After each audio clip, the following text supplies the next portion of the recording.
Okay, so I thought I'd just briefly show how combat works before we get started. So let's say that these units here in Southeast Asia wants to attack Burma. Burma has jungle, so jungle means that, I think it means that all the attacking land factors are halved. So okay, so when you do the attack, you just count the factors. So here we have 5 for the southern army. We have 1 for the Burma area and 1 for Southeast Asia. Okay, so we have a total of 7 here, and the allies here have just 1. And then you add up the little triangles with pluses here that you can see. So the defender, it's good to have little triangles with negatives, with minuses on them. In this case, I don't think we have a unit like that lying around, but in this case that means that because the 17th Army here has 2 pluses in these little triangles, they will actually get 2 more when they attack. Okay, so they were halved, so we have 7 divided by 2, that's 3.5, rounded up to 4, and then we add 2, so we have 6 in total. And they will roll with 1 plus 2. We have the only bonuses we have here are these 2 plus triangles on the Southeast Asia units. Okay, so they will roll on column 3, and they will roll on column 6. And then you go to your combat results table, and you roll 2 dice. I'm going to use the white die for the Japanese. So the Japanese scores a 3 on column 6, which means that they eliminate 1 unit, 1 step. The Allies rolls 3 on 3, which means that they get an S.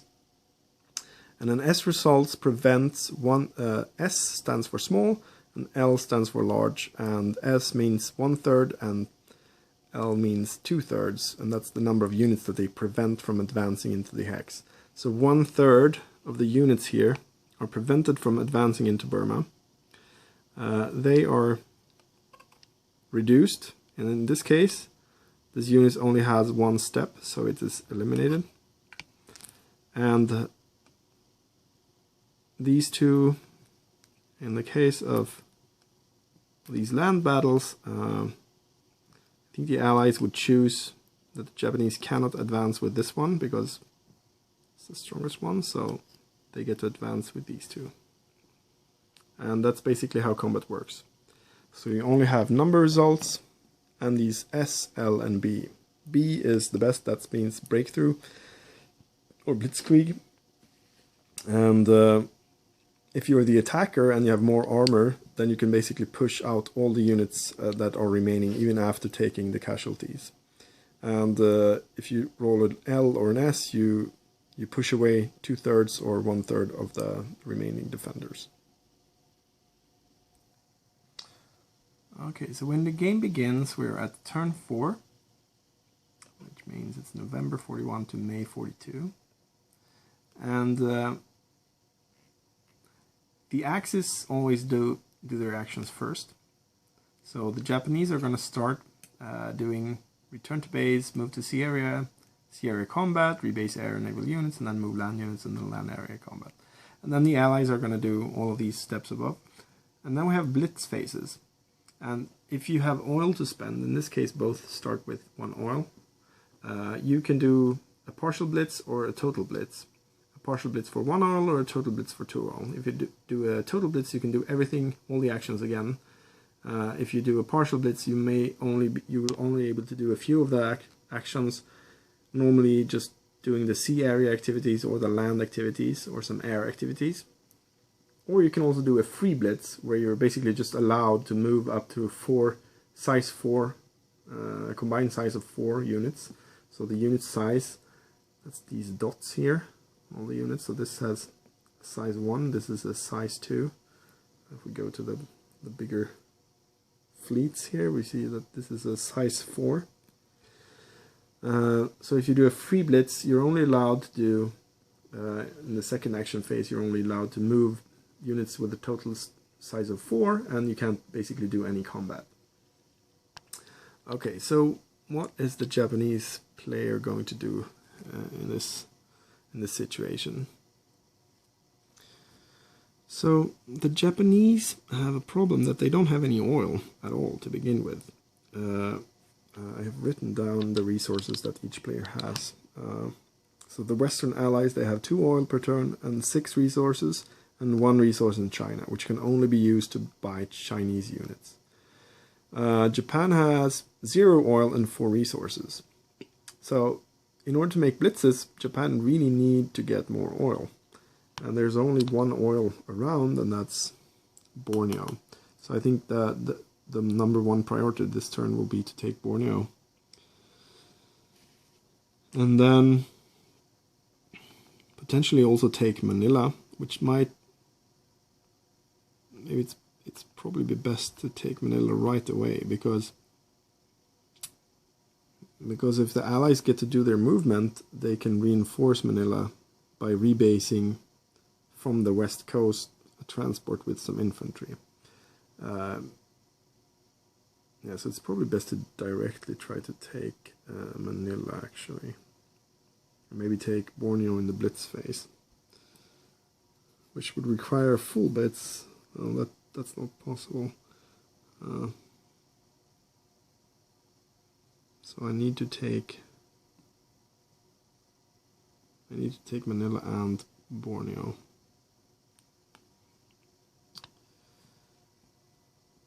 Let's see. So we have a transport up here. We have Western transports. I think there's a Marine Corps there. There's a transport as well. There's a small infantry there. So okay, so first we have return to base. So everything is currently not at a base. Everything is currently in port, so I'm just gonna start doing the move to sea area. So I'm gonna move the central transport. They're gonna load up with this unit from truck, and they're gonna go to 1. So this is the movement. They can do 1 to exit the port, and then 2 to go into South China Sea.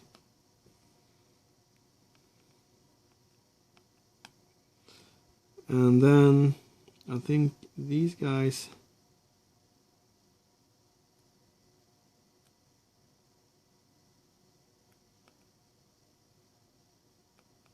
I'm just going to take these guys and move out here, and then they can invade directly from East China Sea here. Okay, so that was the transports, and that's it. I don't think we can load anything more. Oh, actually we could.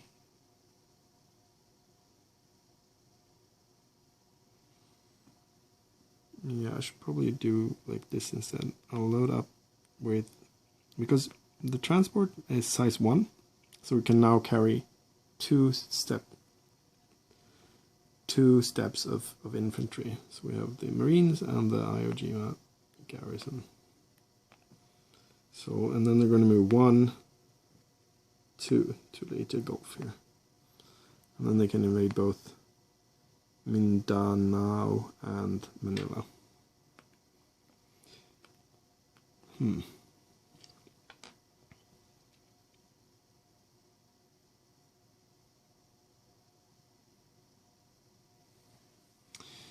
I kind of want to move out some protection in case the US players decides to start come up with the Navy. So in principle, they have a transport over at the west coast here, I think.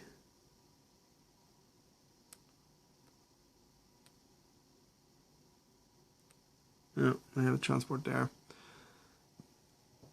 They could move that to Midway this turn, but they can't really do an invasion at the same time, so they would have to do that then in their blitz. I don't think they're going to invade anywhere this turn.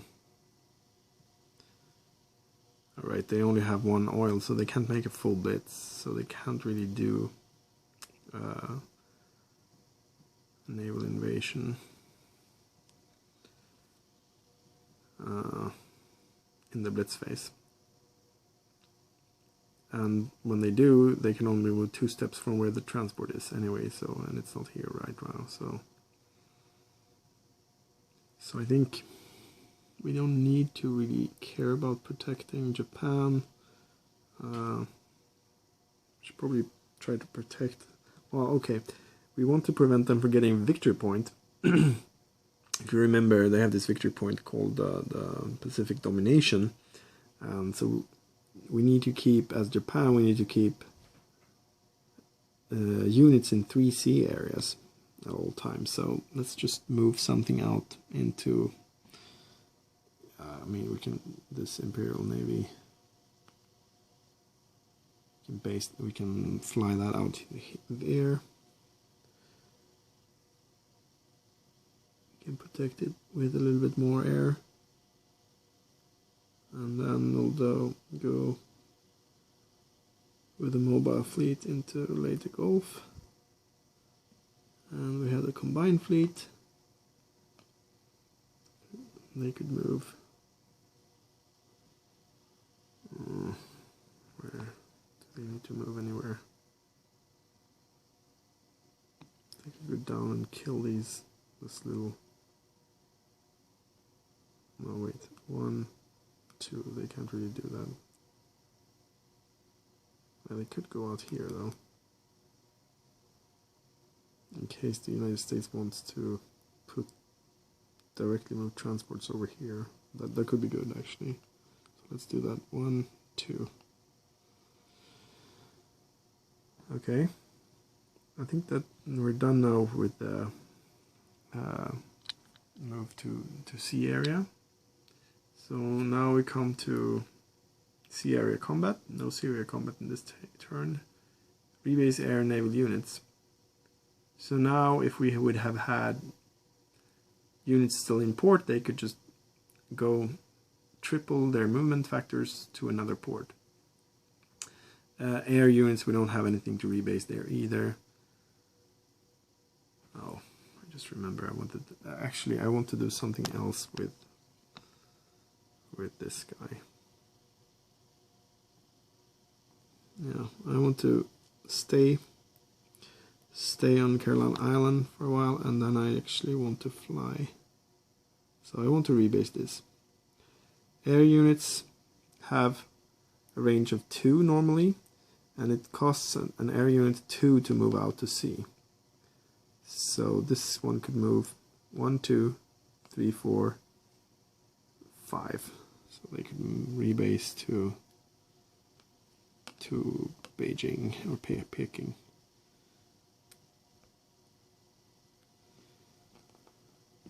The reason I wanted to have some air up here is I found it really annoying when these flying tigers became big and started to really control this zone here. So if I can, I want to just attack the Chinese a little bit, make them use their air, keep the air down, because now we have 5 factors to 1, so we should be able to damage them quite well. And I can even do some strategic bombing with this one, which I might try later. So Okay, so that was rebase air and naval units, and now let's move land units. Okay, so of course we want to take Singapore. In this game, if you control Southeast Asia and Singapore, you're blocking a passage from Bay of Bengal to South China Sea. So they basically have to go around like that. And if you control Borneo, you can actually block them from going up there. So then they have to go around New Guinea even to get into South China Sea, which is, I guess, a simplified way of simulating how air coverage was blocking certain routes. Okay, so let's see what type of land actions we could do here. Well, this guy's gonna go down and just take Singapore. And then I think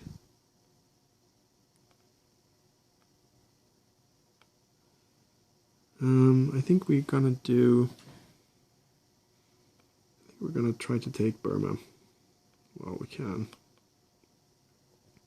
Oh, these guys are in Hyderabad.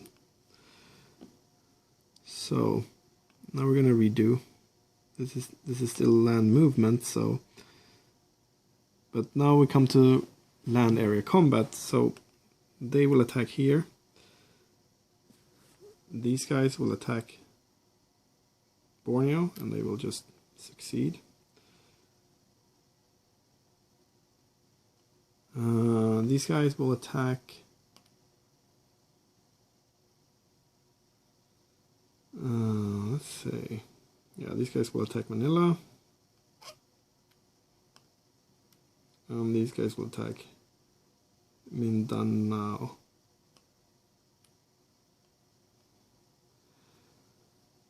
So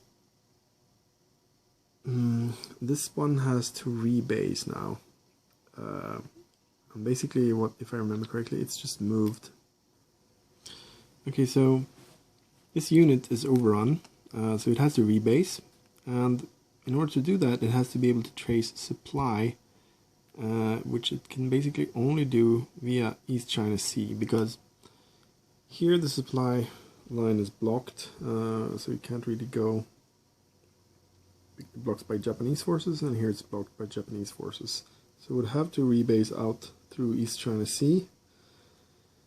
It can use triple its movement factors, so it can go 1, 2, 3. So air units counts each sea zone as 2, or 2 movement factors, but for naval units, they use their normal movement factors. They don't, yeah, each sea zone costs 1 for naval units, so they can move 1, 2, 3, and 4 into Hawaii, which is actually, or Midway. They are equally close, and if they're equally close, then the Japanese player can decide. I don't think it really matters. Just put it there. So that concludes the land. Oh, yeah, we have this fight in Burma. Yeah. So now again, we have this unit here. It rolls with 1, and now it only has 1 because I don't. You see, I moved down the one with 2 plus triangles down to Singapore. So now it only rolls on table 1, and these guys have 6 power divided 6 factors divided by 2, which is 3. So they roll on 3 plus 1, 2, so on 5. And we roll. Look at the combat chart. Japanese is white. Oh, they both roll 0. They both roll 1s. So I don't think anything happens actually. Well, we do get an S result, but that doesn't really matter. And the Japanese, there's no units, no casualties on the 1 column. So okay, so nothing happens here.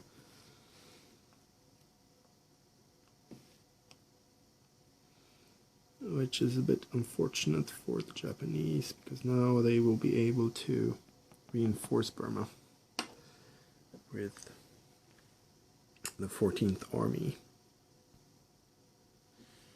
I think.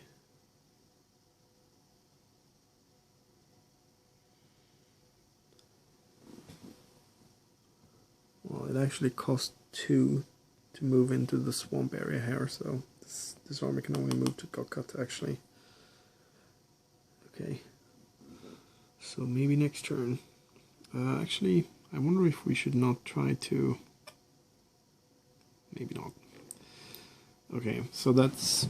I think that concludes the Japanese first turn. And we should change some of the... So you can see that the Allies lost 1 resource. The Japanese gained 1 resource and an oil. So the Western Allies now have 5 resources plus 1 in China, and the Japanese have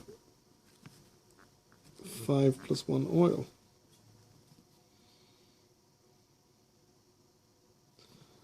Okay,